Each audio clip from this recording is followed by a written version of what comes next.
and like AI doesn't kill us or will end itself, then you'll see ultimately an economy that is not 10 times more than the current economy. Ultimately, like if we become, say, or whatever our future machine descendants, or but mostly machine descendants become like a Kardashev scale 2 civilization or beyond, you got really two choices. You can either be a spectator or a participant. We're talking about an economy that is thousands of times, maybe millions of times bigger than the economy today. I went to Russia in like 2001 and 2002 to buy ICBMs. This was to get to space Yeah, as a yeah, rocket. not to nuke anyone, but like I think we're quite close to digital superintelligence. It may happen this year. Digital superintelligence defined as smarter than any human at anything. And I'm somewhat troubled by the Fermi paradox. Like, why have we not seen any aliens? And it could be because We bring you Elon Musk's latest unfiltered interview where he shares exclusive predictions about artificial intelligence, the race to Mars, and building companies that could save humanity from extinction. In this supercut, we work on reducing pauses and filler words while preserving every crucial insight, saving you over 15 minutes of your valuable time. After months focused on politics, this conversation returns to what Elon does best: engineering the future. We've structured this into three focused chapters. First, the foundations that shaped his thinking. Second, building the companies to make life multiplanetary. And third, his predictions for AI and what comes next.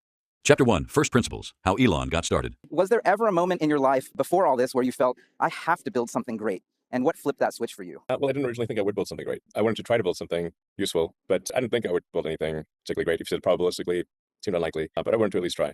So you're talking to a room full of people who are all technical engineers, often some of the most eminent AI researchers coming up in the game. Okay. I like the term engineer better than researcher.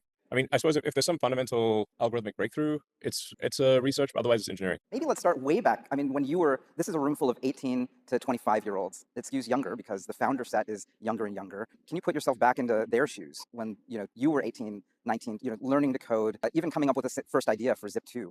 What was that like for you? Yeah, back in '95, I was faced with a choice of either do grad studies, PhD at Stanford in material science, actually working on ultracapacitors for potential use in electric vehicles, essentially trying to solve the range problem for electric vehicles, or try to do something in this thing that most people have never heard of called the internet. And I talked to my professor, who was Bill Nix, in the material science department, and said, like, can I defer for a quarter because this will probably fail, and then I'll need to come back to college. And then he said, this is probably the last conversation we'll have. And he was right. But I thought things would most likely fail, not that they would most likely succeed. And then in '95, I wrote, I think, the first or close to the first maps, directions, internet, white pages, and yellow pages on the internet. I just wrote that personally. And I didn't even use a web server. I just read the port directly because I couldn't afford, and I couldn't afford a T1. The original office was on Sherman Avenue in Palo Alto. There was like an ISP on the floor below. So I drilled a hole through the floor and just ran a LAN cable directly to the ISP. And, my brother joined me and another co-founder, Greg Curry, who passed away. And at the time, we couldn't even afford a place to stay. So the office was $500 a month. So we just slept in the office and then showered at the YMCA on Page Mill and El Camino. And I guess we ended up doing a little bit of a useful company as up to in the beginning. And we did build a lot of really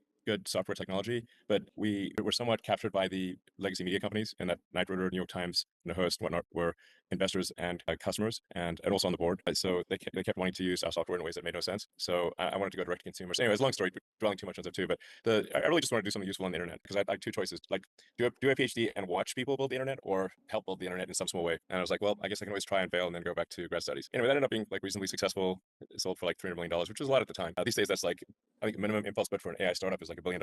It's like, there's so many freaking unicorns. It's like a herd of unicorns at this point. Unicorn's $1 billion situation. There's been inflation since, so quite a bit more money. Yeah, I mean, like 9.95, you could probably buy a burger for a nickel. Well, not quite, but I mean, yeah, there has been a lot of inflation. But I mean, the hype level on AI is pretty intense, as you've seen. You see companies that are, I don't know, less than a year old getting sometimes billion-dollar or multi-billion-dollar valuations, which I guess could pan out and probably will pan out in some cases. But it is eye-watering to see some of these valuations.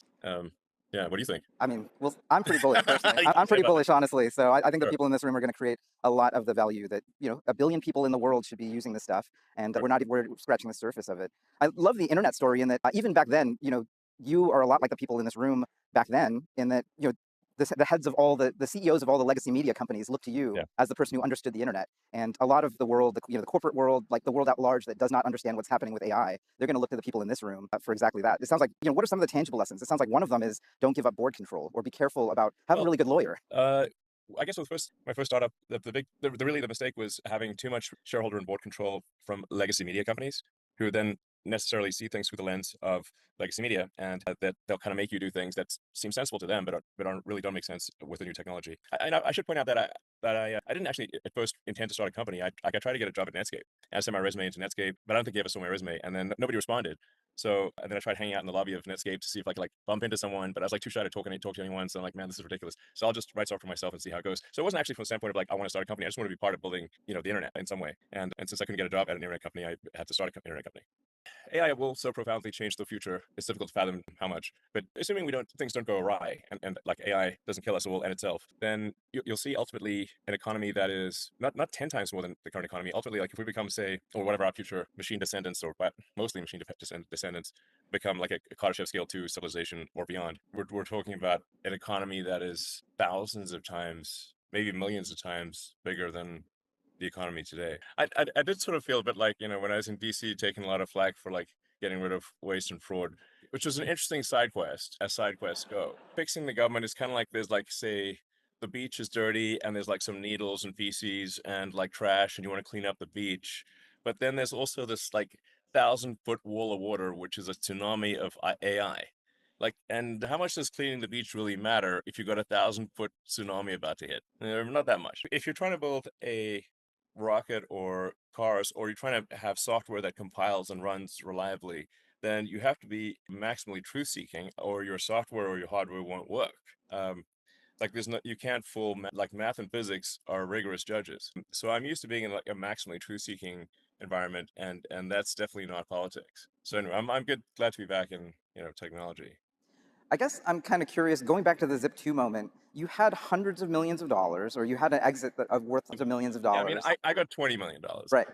And you basically took it and you kept rolling with X.com, which Yeah. became PayPal and Confinity. Yes, I kept the chips on the table. What drove you to jump back into the ring? Well, I think I felt with Zip2, we built like incredible technology, but it never really got used. I think at least from my perspective, we had better technology than say Yahoo or anyone else, but it was constrained by our customers. And so I wanted to do something where, okay, we wouldn't be constrained by our customers, go direct to consumer. And that's what ended up being like X.com, PayPal, essentially X.com merging with Confinity, which together created PayPal. And then that actually, the sort of PayPal diaspora it might have created more companies more companies than probably anything in the 21st century. So many talented people were at the combination of Confinity and X.com. So I just wanted to, like, I felt like we kind of got our wings clipped somewhat with Zip2, and it's like, okay, what if our wings aren't clipped and we go direct to consumer? And that's what PayPal ended up being. Um, but yeah, I got that like $20 million check for my share of Zip2. At the time, I was living in a house with 4 housemates, and I had like 10 grand in the bank. And then the this check arrives in the mail, of all places, like in the mail. And then my bank balance went from 10,000 to 20 million and 10,000. You're like, well, okay, still have to pay taxes on that and all, but then I ended up putting almost all of that into X.com, and as you said, like just kind of keeping almost all the chips on the table. From coding his first software to nearly losing everything on Tesla and SpaceX, Elon's early struggles reveal the cost of betting on breakthrough technologies. Now he explains how these companies aren't separate ventures. They're interconnected pieces of a larger mission to preserve human consciousness across multiple worlds. Chapter 2: Engineering a Multi-Planet Civilization. And then after PayPal, I was kind of curious as to why we had not sent anyone to Mars. And I went on the NASA website to find out when we're sending people to Mars, and there was no date. I thought maybe it was just hard to find on the website, but in fact, there was no real plan to send people to Mars. And I'm definitely summarizing a lot here, but my first idea was to do a philanthropic mission to Mars called Life to Mars, where it would send a small greenhouse with seeds and dehydrated nutrient gel, land that on Mars and grow, hydrate the gel, and then you'd have this great sort of money shot of green plants on a red background. For the longest time, by the way, I didn't realize money shot, I think, is a porn reference. But anyway, the point is that would be the great shot of green plants on a red background, and to try to inspire, NASA and the public to send astronauts to Mars. And along the way, by the way, I went to Russia in like 2001 and 2002 to buy ICBMs, which is like, that's an adventure. You go and meet with Russian high command and say, I'd like to buy some ICBMs. This was to get to space. Yeah, as a yeah, yeah. rocket. Not to nuke anyone, but they had to, as a result of arms reduction talks, they had to actually destroy a bunch of their big nuclear missiles. So I was like, well, how about if we take two of those, minus the nuke, add an additional upper stage for Mars. But it was kind of trippy, being in Moscow in 2001 negotiating with like the Russian military to buy ICBMs. Like that's crazy. I was like, man, these things are getting really expensive. And then I came to realize that actually the problem was not that there was insufficient will to go to Mars, but there was no way to do so without breaking the budget, even breaking the NASA budget. So that's where I decided to start SpaceX to advance rocket technology to the point where we could send people to Mars. And that was in 2002. So that wasn't, you didn't start out wanting to start a business. You wanted to start just something that was interesting to you that you thought humanity needed. It turns out this Yeah. could be a very profitable business. I mean, it is now, but there had been no prior example of really a rocket startup succeeding. There have been various attempts to do commercial rocket companies, and they all failed. So again, with SpaceX, starting SpaceX was really from the standpoint of like, I think there's like a less than 10% chance of being successful. If a startup doesn't do something to advance rocket technology, it's definitely not coming from the big defense contractors because they just impedance match to the government, and the government just wants to do very conventional things. So it's either coming from a startup or it's not happening at all. So like a small chance of success is better than no chance of success. And even like when recruiting people, I didn't like try to make out that I said we're probably going to die, but small chance we might not die. But this is the only way to get people to Mars and advance the state of the art. And then I ended up being chief engineer of the rocket, but not because I wanted to, but because I couldn't hire anyone who was good. So like none of the good sort of chief engineers would join because they're like, this is too risky, you're going to die. And so then I ended up being chief engineer of the rocket. And, the first three flights did fail. So it's a bit of a learning exercise there. And fourth one fortunately worked. But if the fourth one hadn't worked, I had no money left. And it would have been curtains. So it was a pretty close thing. If the fourth launch of Falcon not work, it would have been just curtains, and we would have just joined the graveyard of prior rocket startups. So like my estimate of success was not far off. We made it by the skin of our teeth. Tesla was happening sort of simultaneously. Like 2008 was a rough year because at mid 2008, the third launch of SpaceX had failed, a third failure in a row. The Tesla financing round had failed, and so Tesla was going bankrupt fast. It was just a tale of warning, an exercise in hubris. Probably throughout that period, a lot of people were saying, Elon is a software guy. Why Oh is he yeah, no, working on hardware? 100%. So you can look at because it's still the press of that time is still online. You can just search it, and they kept calling me internet guy. So like internet guy, aka fool, is attempting to build a rocket company, and it does sound pretty absurd. Like internet guy starts rocket company doesn't sound like a recipe for success, frankly. So I didn't hold it against them. I was like, yeah, admittedly, it does sound improbable, and I agree that it's improbable. But fortunately, the fourth launch worked, and NASA awarded us a contract to resupply the space station. So it was like right before Christmas, because even the fourth launch working wasn't enough to succeed. We also needed a big contract to keep us alive. So I got that call from like the NASA team, and I literally they said we're awarding you one of the contracts to resupply the space station. I like literally blurted out, "I love you guys," which is not normally what they hear. And then we closed the Tesla financing round on the last hour of the last day that it was possible, which was 6 p.m. December 24th, 2008. We would have bounced payroll 2 days after Christmas if that round hadn't closed. It feels like one of the through lines was being able to find and eventually attract the smartest possible people in those particular fields. What would you tell to, the Elon who's never had to do that yet? I generally think to try to be as useful as possible. It's so hard to be useful, especially to be useful to a lot of people. Where you say the area under the curve of total utility is like how useful have you been to your fellow human beings times how many people. It's almost like the physics definition of true work. It's incredibly difficult to do that. And I think if you aspire to do true work, your probability of success is much higher. Like don't aspire to glory, aspire to work. How can you tell that it's true work? Like, is it external? Is it like what happens with other people or, what the product does for people? Like What is that for you? I mean, if, in terms of, of your end product, you just have to say like, well, if this thing is successful, how useful will it be to how many people? That's what I mean. And whether you're CEO or any role in a startup, you do whatever it takes to succeed. And just always be smashing your ego. Internalize responsibility. A major failure mode is when ego to ability ratio is double greater than sine one. If your ego to ability ratio it gets too high, then you're going to basically break the feedback loop to reality. In AI terms, you'll break your RL loop. So you don't want to break you want to have a strong RL loop, which means internalizing responsibility and minimizing ego, and you do whatever the task is, no matter whether it's grand or humble. Actually, I prefer the term engineering as opposed to research, and I actually don't want it to call XAI a lab. I just want it to be a company. It's like whatever the simplest, most straightforward, ideally lowest ego terms are, those are generally a good way to go. You want to just close the loop on reality hard. That's a super big deal.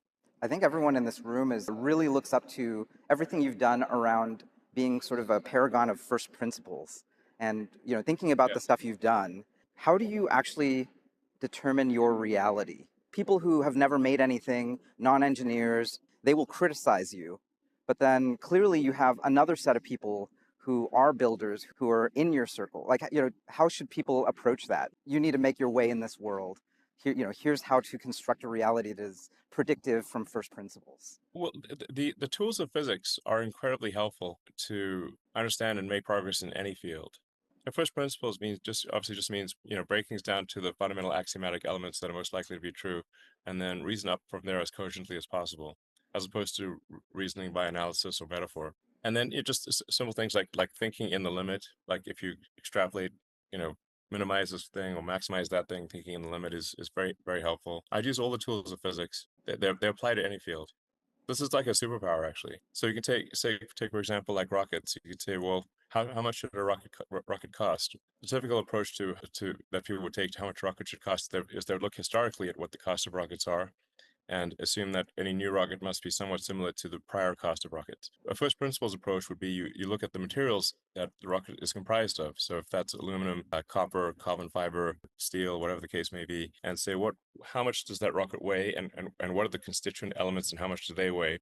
What is the material price per kilogram of those constituent elements? And that sets the actual floor on what a rocket can cost. It can asymptotically approach the cost of the raw materials. And then you realize, oh, actually, the raw materials of a rocket are only maybe 1 or 2% of the historical cost of a rocket. So the manufacturing must necessarily be very inefficient if the raw material cost is only 1 or 2%. That would be a first principles analysis of the potential for cost optimization of a rocket. And that's before you get to reusability. To give an AI example, I guess last year for XAI, when we were trying to build a training supercluster, we went to the various suppliers to ask that we needed 100,000 H100s to be able to train coherently. The estimates for how long it would take to complete that were 18 to 24 months. It's like, well, we need to get that done in 6 months, or we won't be competitive. So then if you break that down, what are the things you need? Well, you need a building, you need power, you need cooling. We didn't have enough time to build a building from scratch, so we've had to find an existing building. So we found a factory that was no longer in use in Memphis that used to build Electrolux products. But then the input power was 15 megawatts, and we needed 150 megawatts. So we rented generators and had generators on one side of the building. And then we have to have cooling. So we rented about a quarter of the mobile cooling capacity of the US and put the chillers on the other side of the building. But that didn't fully solve the problem because the power variations during training are very big. So you can have power can drop by 50% in 100 milliseconds, which the generators can't keep up with. So then we added Tesla megapacks and modified the software in the megapacks to be able to smooth out the power variation during the training run. Almost, it sounds like almost any of those things you mentioned, I could imagine someone telling you very directly, no, you can't have that. You can't have that power. You can't have this. And it sounds like one of the salient pieces of first principles thinking is actually, let's ask why. Let's figure that out, and actually let's challenge the person across the table. And if I don't get an answer that I feel good about, I'm gonna not allow that to be. I'm not gonna let that no to stand. I think these general principles of first principle thinking apply to software and hardware, apply to anything really. I'm just using kind of a hardware example of how we were told something is impossible, but once we broke it down into the constituent elements of we need a building, we need power, we need cooling, we need power smoothing, and then we could solve those constituent elements. But it was, and then we just ran the networking operation to do all the cabling, everything in 4 shifts, 24/7, and I was like sleeping in the data center and also doing cabling myself. With rockets built and electric vehicles scaling, the final challenge isn't mechanical, it's intelligence itself. In this final chapter, Elon shares his timeline for artificial general intelligence, why truth-seeking AI matters, and his predictions for technologies that could reshape everything we know about human capability. Chapter 3. The Future of AI, Robots, and Human Evolution. Is it your view that training's still working, and the scaling laws still hold, and whoever wins this race will have basically the biggest, smartest possible model that you could distill? Well, there's other various elements that decide competitiveness for large AI. There's for sure the talent of the people, the scale of the hardware matters, and how well you're able to bring that hardware to bear. So you can't just order a whole bunch of GPUs and then you can't just plug them in. So you've got to get a lot of GPUs and have them trained coherently and stably. Then it's like, what unique access to data do you have? I guess distribution matters to some degree as well. Like, how do people get exposed to your AI? Those are critical factors for if it's going to be like a large foundation model that's competitive. And like right now we're training Grok 3.5, which is a heavy focus on reasoning. What I heard for reasoning is hard science, particularly physics textbooks, are very useful for reasoning, whereas I think researchers have told me that social science is totally useless reasoning. Yes, that's probably true. There's something that's going to be very important in the future is combining deep AI, the data center or supercluster, with robotics. Things like the Optimus humanoid robot. Yeah, Optimus is awesome. There's going to be so many humanoid robots and robots of all sizes and shapes. But my prediction is that there will be more humanoid robots by far than all other robots combined, by maybe an order of magnitude, like a big difference. Is it It's true that you're planning a robot army of a sort? whether we do it or whether Tesla does it. Tesla works closely with XAI. Like, you've seen how many humanoid robot startups are there. Like, it's like, I think Jensen Huang was on stage with a massive number of robots from different companies. I think there was like a dozen different humanoid robots. I mean, I guess part of what I've been fighting, and maybe what has slowed me down somewhat, is that I'm a little. I don't want to make Terminator real. I've been sort of, I guess, at least until recent years, dragging my feet on AI and humanoid robotics. And then I sort of come to the realization it's happening whether I do it or not. So you got really two choices. You could either be a spectator or a participant. And so, like, well, I guess I'd rather be a participant than a spectator. And so now it's, pedal to the metal on humanoid robots and digital superintelligence. So I guess, there's a third thing that everyone has heard you talk a lot about that I'm really a big fan of, becoming a multiplanetary species. How do you think about it? There's, AI, obviously, there's embodied robotics, and then there's being a multiplanetary species. Does everything sort of feed into that last point? Or, what are you driven by right now for the next 10, 20, and 100 years? Geez, 100 years? Man, I hope civilization's around in 100 years. If it is around, it's going to look very different from civilization today. I mean, I'd predict that there's going to be at least 5 times as many humanoid robots as there are humans, maybe 10 times. One way to look at the progress of civilization is percentage completion Kardashev. So if you're, Kardashev scale 1, you've harnessed all the energy of a planet. Now, in my opinion, we've only harnessed maybe 1 or 2% of Earth's energy. So we've got a long way to go to be Kardashev scale 1. Then Kardashev 2, you've harnessed all the energy of a sun, which would be, I don't know, 1 billion times more energy than Earth, maybe closer to 1 trillion. And then Kardashev 3 would be all the energy of a galaxy, pretty far from that. So we're at the very, very early stage of the intelligence Big Bang.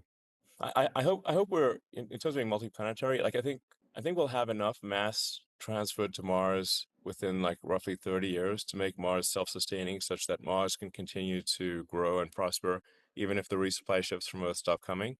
That greatly increases the probable lifespan of civilization or consciousness or intelligence, both biological and digital. And I'm somewhat troubled by the Fermi paradox. Like, why have we not seen any aliens? And it could be because intelligence is incredibly rare, and maybe we're the only ones in this galaxy. In which case, the intelligence of consciousness is this like tiny candle in a vast darkness, and we should do everything possible to ensure the tiny candle does not go out. And being a multi-planet species, or making consciousness multiplanetary, greatly improves the probable lifespan of civilization.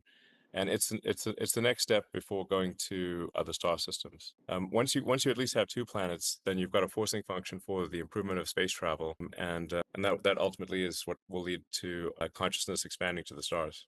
The Fermi paradox dictates once you get to some level of technology, you destroy yourself. What would you prescribe to, I mean, a room full of engineers? Like, what can we do to prevent that from happening? Yeah, how do we avoid the great filters? One of the great filters would obviously be global thermonuclear war. So we should try to avoid that. Building benign AI, AI that loves humanity, and robots that are helpful. So something that I think is extremely important in building AI is a very rigorous adherence to truth, even if that truth is politically incorrect. My intuition for what could make AI very dangerous is if you force AI to believe things that are not true. How do you think about, there's sort of this argument for open for safety versus closed for competitive edge. There's fast takeoff and it's only in one person's hands. That might, sort of collapse a lot of things. Whereas now we have choice, which is great. How do you think about this? Yeah. I do think there will be several deep intelligences, maybe at least 5. I'm not sure that there's going to be hundreds, but it's probably close to, like, maybe there'll be like 10 or something like that, of which maybe 4 will be in the US. But yeah, several deep intelligences. What will these deep intelligences actually be doing? Will it be scientific research or trying to hack each other? Probably all of the above. I mean, hopefully they will discover new physics, and I think they will definitely going to invent new technologies. Like I think we're quite close to digital superintelligence. It may happen this year, and if it doesn't happen this year, next year for sure. A digital superintelligence defined as smarter than any human at anything. Well, so how do we direct that to sort of superabundance? We could have robotic labor, we have cheap energy, intelligence on demand.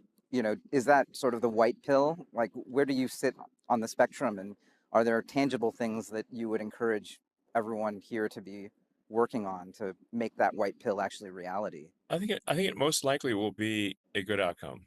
I guess I'd sort of agree with Jeff Hinton that maybe it's a 10 to 20% chance of annihilation. But look on the bright side, that's 80 to 90% probability of a great outcome. Yeah, I can't emphasize this enough. A rigorous adherence to truth is the most important thing for AI safety, and obviously empathy for humanity and life as we know it. You're working on closing the input and output gap between humans and Yeah. machines. How critical is that to AGI, ASI, and once that link is made, can we not only read but also write? The Neuralink is not necessary to solve digital superintelligence. That'll happen before Neuralink is at scale.